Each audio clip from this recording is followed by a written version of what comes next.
So there I was. I was in line, a little nervous, a little excited. I had my passport in hand and my entry card. I could see the Brazilian flag in one corner and the federal police just ahead of me. I walked up to the booth where it was protecting the federal policeman, and I handed him my passport, and he flipped through my passport and he said, "Welcome back." It was one of the best things I had ever heard. You see, this was my second trip to Brazil, and I was super excited to be returning. Welcome back. It was the mission visit number 2 to the AMI Training Center. The purpose of the AMI Training Center is to build up the indigenous peoples in Brazil, those that are interested in pursuing the Christian faith and also learning some practical life skills like first aid and crop production and working in construction. AMI Training Center has quite the goal. Their ultimate mission is to build a dynamic church in every Brazilian tribe. According to the 2022 census, there are about 266 different Brazilian indigenous tribes, and that makes up only 1% of Brazil's population. AMI Training Center is located at the southern gate of the Amazon, so not quite in the rainforest, but really into the entry of it. On both trips to Brazil, I had the awesome opportunity to just appreciate what I call the wonderful groundwork. It was magical to me to see the red soil and the beautiful mountains, a lot of glittering rocks, which I'll focus on as our gems today, and then some vibrant vegetation. Some of that groundwork was very unique, of course, to the native area, and then some was very similar to what we might see here in the Midwest. I want to take you on a brief journey to the southern gate of the Amazon, and I have a quick video for you based on some of my amateur photography.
This last photo reminds me, those are my footprints, it reminds me of the impression that Brazil left on me.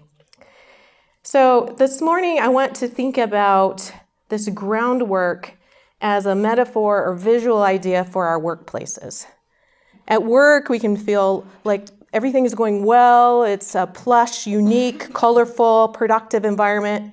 Or it can be prickly and sandy and rocky and maybe certain areas or with certain people or certain teams, certain clients perhaps. But the idea, what I call the golden thread for today's discussion and hopefully thought-provoking ideas are to build a solid groundwork in our workplaces. And we'll look at 3 ways we can do that. I'll call these each a gem. So build solid groundwork by polishing 3 gems. I'll focus on the why each gem I think is important based on my experience, and then I'll give you a couple teaser ideas for how you can consider polishing your gems. This will be a voyage that we'll take together, and I'll use story signposts. We'll go to Brazil a few times, and we'll go to workplaces that I've experienced and back again. So let's begin in that office. I was sitting in my broken chair. The arm kept falling off. I had duct taped it together. The building around me had long since depreciated, right? Crumbling, crumbling, crumbling. I sat there wordless, but full of emotions, kind of like a zombie, although seated in my chair. Around me, I heard familiar voices. Things like, "Do what I say or I'll fire you." Why are people so stupid?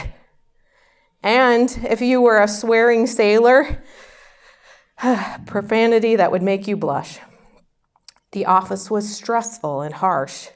It really wasn't my cup of tea. The interesting thing was our department's purpose was to influence the organization for continuous improvement. Right? Yeah, nervous giggles, I hear it. Instead, we belittled almost everyone because we knew it all, and you should learn from us. We made fun of people as a department, talked about how stupid they were. We gossiped about people's health and their relationship choices and the dumb choices they made outside of work, and we just told everyone what to do. Deep sigh. I decided to take the high road because, doing the right thing can be a great teacher. It can also be hard. I dug into my courage and waved my internal, "You can do it, be brave. You've got this, Lynn." And in a staff meeting, I said to our team, "I think we must model the attitudes and behaviors we are expecting others to follow. We cannot belittle and blame and bully our way to influence." So what do you think happened? Well, some quietly agreed, meekly, probably a good idea to model what we want others to do. But most of the leaders dismissed my comments. One even ghosted me for about a month and didn't talk to me at all. As you can imagine, the poor behavior continued, but I began to feel betrayed and mentally and emotionally unsafe. You've heard the saying, "You are who you hang out with." Well, I didn't want to be like these choices. So I began to protect myself. I began to pull in. I started doing as much work as possible on my own, solo, so I didn't have to collaborate. I shared less personal things about me because I didn't want to be belittled about the choices I made in my clothing or what I did on the weekend. I tiptoed around the name callers, tried to avoid them. Hopefully they'd be in a meeting when I passed by their office and they wouldn't notice.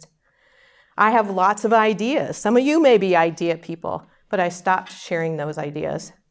And I was sick to my stomach. I ate Tums like they were breath mints just to get through the day. Have you ever experienced a toxic workplace like this, or maybe a leader or team? Absolutely. You feel like it's unsafe to share your ideas and your questions, to make mistakes and fail forward, to take risks. Well, unfortunately, this was a real workplace, and to me, it was not psychologically safe. Dr. Amy Edmondson at Harvard is a professor who recently redefined psychological safety. And she says it's a climate where people feel comfortable being and expressing themselves. A workplace that has a shared belief that team members are safe to take risks, share ideas, and express their concerns without negative consequences. And guess what? Psychological safety, I knew the word was going to come.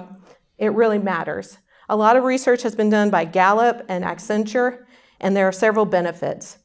People want to work at a psychologically safe location, so there's less turnover. People hang around. They're excited to be on the team. There's less stress, and guess what? Less safety incidents as well, because people feel like they belong. There's higher engagement and also more productivity. So psychological safety has a lot of benefits. Let's take a trip back to Brazil, and we'll see if we can experience psychological safety there. In 2012, I made that first mission trip to Brazil, to the AMI Training Center.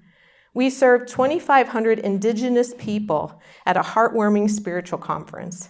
Some of these folks traveled 3 weeks to come to this conference for 3 days of being together with indigenous people across the nation. The people that traveled 3 weeks first started in a canoe, and then they walked. They got to a bus station and then a car. Isn't that amazing? An incredible commitment to be with peers and be encouraged. Well, our team's goal was to be behind the scenes. We built toilets and tables, and we picked up trash. We served food. We did everything behind the scenes to make the conference run as smooth as possible. Fast forward to the end of the conference, my new friend Tintin, he's pictured here, had a message for our team. He gathered us around and he used through an interpreter to say these words to us. Thank you for serving us. He said, I am 38 years old. This is the first time in my life that I felt like a first-class citizen. Because of all of you serving us,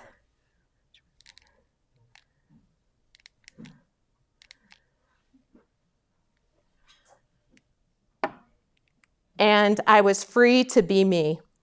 Thank you. Can you imagine? He's 38 years old, and he finally felt like he could be himself with these people. Our team helped create that, and we didn't even know. We just did the behind-the-scenes things that we thought would be helpful. But that week, these Indigenous people felt cared for and respected like never before. We created psychological safety without even knowing. So that's our first gem, psychological safety. How do you think we can foster a psychologically safe workplace? I'd like to share with you 2 brief ideas. And if you'd like to chat about these at a later date, you're welcome to connect with me. The first one is be last. The Bible talks about the first shall be last and the last shall be first. My Leadership from Scratch team came up with this easy to remember acrostic for last. Each letter reminds us to be present, to focus on the other person, and to really seek understanding. Have you ever figured out what you're going to say while the other person's talking instead of wholly listening to what they have to say? I do that. So L represents listen more. A represents ask more. S stands for say less. And T stands for tell less. For listen more, think about how much time you spend each day listening versus talking. Challenge yourself to do that exercise. For asking more, ask more questions, ask for help, and ask for ideas. When we do this, others take ownership and they discover the solutions themselves. S is say less. What % of the conversation is about you? How many I statements do you and I say each day? And T stands for tell less. Coach from the bench. Let others take the lead. Let them discover and grow. So listen more, ask more, say less, tell less, be last. The second idea is the SCARF model. This was originally created by David Rock and introduced to me by my good friend Melissa Angel. Melissa uses this tool in her business coaching, so if you need some support, she would be glad to assist you. The SCARF model represents 5 different steps to promote psychologically safe communications. Each letter is a social need that our brains have, and when all 5 are present, our brains can thrive. When one or more is missing, we feel threatened. So S stands for status, C for certainty, A for autonomy, R for relatedness, and F for fairness. We can use these tools, thank you, to help the team take risks, ask questions, and be themselves. These tools can help us build a more psychologically safe environment. And that's our first gem, psychological safety. Now I'd like to illustrate the second gem by taking you to 2 experiences I had with 2 different credit unions in 2 different states. Now I won't name them for anonymity, but I want to just briefly share what happened at each credit union. I'll call one Credit Union A, I know, not a very exciting title, and the other Credit Union B. So Credit Union A, the interactions were forced and strained. They were not very personalized. I always felt like I was kind of interrupting something when I asked for help. They also were available to help sometimes, the employees, and sometimes not. Sometimes I'd ask questions and I'd get a response right away, and other times it would take days and days to get some help. Overall, Credit Union A had inconsistent service depending upon which person I was working with. Now, Credit Union B, on the other hand, they were very warm. They asked questions and sought common ground so that we could relate right away. They were very available to answer my questions. And what I noticed is they were consistent employee to employee. No matter which person I dealt with, I felt like I was their sole focus, that they were ready and willing to help. And I wondered, why was my experience so different? These credit unions were similar in scope and size, similar audiences, similar interest rates and services. So why were they so different? So I asked. I said, hey, Credit Union A, tell me how you bring on new employees. And they said, well, we spend about 2 hours onboarding our new employees, and then we just say, go for it. There's really no follow-up training, and no code of conduct, no shared expectations. We just know people will figure it out on their own. Credit Union B was quite the opposite. They spent 4 weeks onboarding people, a little bit at a time, trying to get them comfortable with the culture. They continually trained on customer service excellence and also relationship building. They had a shared set of expectations for attitudes and behaviors, and they aligned and created buy-in for that code of conduct. So Credit Union B had their team aligned on their groundwork. They had a shared approach to customer service and professionalism. So let's take another trip back to Brazil. Brazil beckons. I love that. It was fun to go back. You'll see in the photo there, that's me with the short hair, and then the striped shirt was my then 14-year-old daughter who was attending with me this time. We're excited because we're almost ready to take flight from Detroit to go to the next trip. And our organization that we worked with was South American Mission. So hours before we were in this photo, ready to hit the ground and see the beautiful landscape of Brazil again. But months before this photo, we aligned on what our team goals would be. We also ascribed to the South American Mission Code of Conduct. We knew we were going to respect all people and their customs. We would have a positive attitude, and we would be flexible. On mission trips, just like in life and in our workplaces, things happen. You assume you're going to do A when you get up to that morning, but you may be doing X, Y, or Z. So just like Credit Union B, our mission team had a shared set of expectations that we had bought into and aligned with. And we were thinking about how we could demonstrate those in all the work we did on the second trip. So our second gem today is professionalism, a shared definition of what we will do together in behaviors and attitudes. So do you think professionalism really matters? I mean, really? Isn't that kind of an old-fashioned idea to be professional? Well, Stanford University says that professionalism promotes individual performance and team collaboration. And Harvard Business found that businesses who foster professionalism have 3 times higher profit growth than those with low professionalism. So my point to you is, it's not an old-fashioned idea. Professionalism matters. And I'm defining that as a positive alignment on a set of attitudes and behaviors.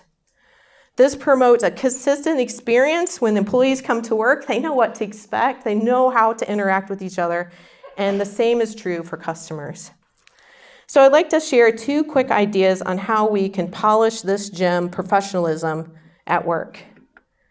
The first one is mystery shop. Ask your team to evaluate every other organization they interact with. What do organizations do well, and what do they do poorly? And how can you apply what you learn from those mystery shopping ideas to your workplace? Think about this in the broad span, in person, on the phone, on chat, online, text, every communication mode. What happens and what works and what does not. And then the second idea is to develop a scorecard. Decide for your team what behaviors and attitudes are most key to who you are as a culture in an organization. What characteristics are important? Play those out in the day-to-day. What do they look like? Make them very tangible. And then decide when they're present, what's the impact on the team and your customers? And when they're not present, what's the impact? So our second gem this morning is professionalism, that shared set of attitudes and behaviors to provide a consistent, high-quality experience for your team and your customers. Let's move on to gem number 3. So there I was again. This time I had my power red blouse on, right, and my navy blue suit. I was starting a new job, and I was ready to take on the world. My boss said, welcome. We want you to absorb as much as you can in the first 3 months. You can meet with whomever you want. You can ask about their challenges and successes. You can find out what we do here as a business. Take your time, soak it in. So I was excited for that part of my journey. I decided that I would reach out to people, introduce myself, and try to meet as many people as I could one-on-one or in small groups. I looked across the span of this 14,000 person company, and I decided to pick people in various departments so I could get a feel for what really was this about. I also thought I need to keep the universal truth in mind, something we all know, that when people feel heard, they feel valued. I wanted to build strong relationships out the gate. I sat down and did some preparation. I decided to use a 4-step simple approach. First of all, when I met with someone, I was going to listen to them, listen intently. So when they changed their nonverbal clues, I would change mine. So for example, I'm sitting across from Mike, and Mike is chatting with me. I'm asking him questions, and Mike sort of shifts to the left. So a few seconds later, I shift to the left.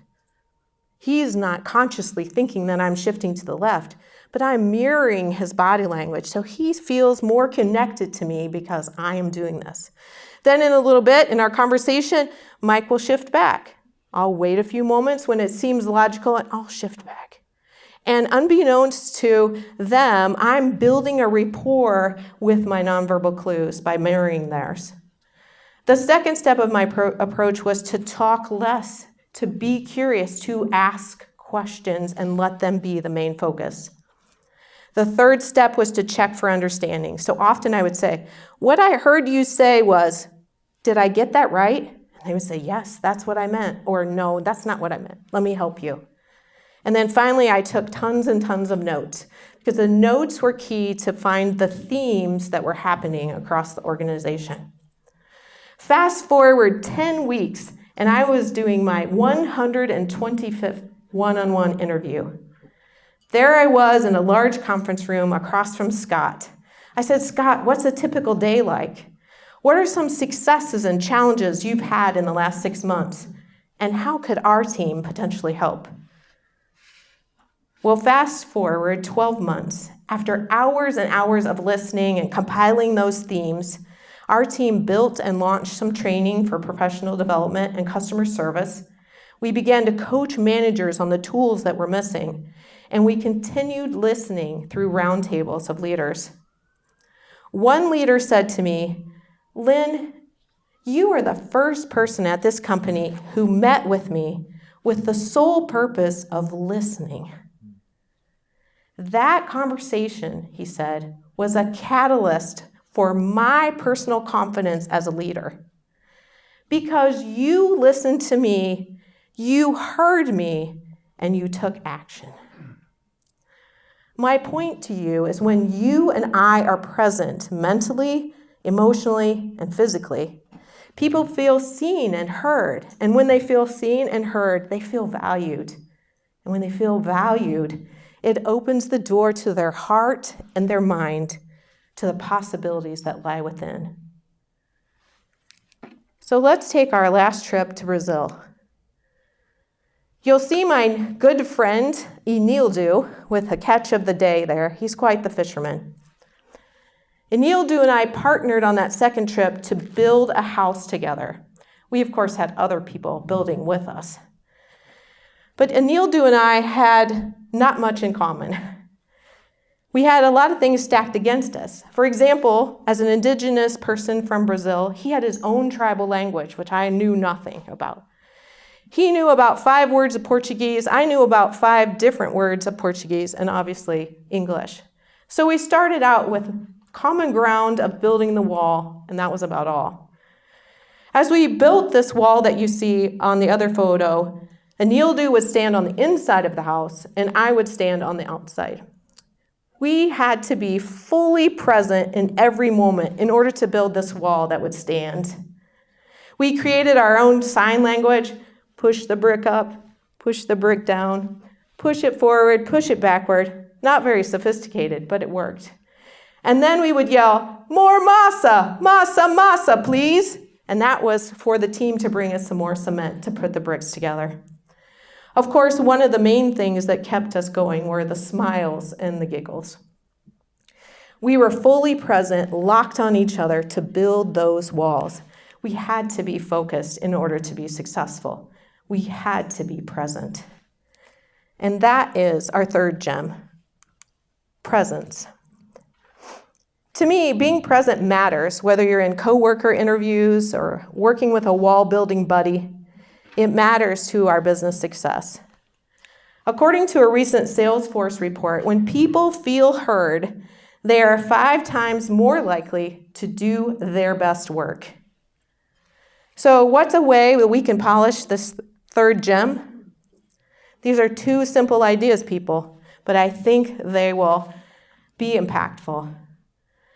When you feel your mind wandering, whether you're on a Zoom call and you're like, man, this is the 8th meeting for today and I'm really over meetings, open your palms. Try it now, just at your seat, open your palm. When you do this minimal act, you are opening yourself to receive something differently. You are in the moment. So use this as a tool to bring you back to where you are. The second absolutely simple idea is when you're meeting in Zoom or on Teams or face-to-face and you feel like, wow, would they quit talking? Like they're going on and on and on. Instead of doing that, think, I wonder what color his or her eyes are. Look them in the eye and be like, wow, look at those beautiful blue eyes.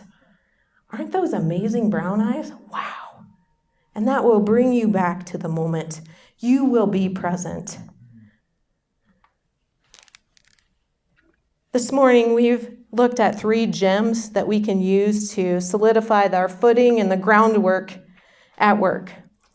Psychological safety, professionalism, and presence. These gems can help us have a good business culture that's healthy. Whether we're at the southern gate of the Amazon or in our workplaces, I want to challenge you to remember Philippians chapter 2, verses 3 and 4. Do nothing from selfish ambition or vain conceit, but in humility count others more significant than yourselves. Let each of you not only look out to his or her own interests, but also to the interests of others. Thank you.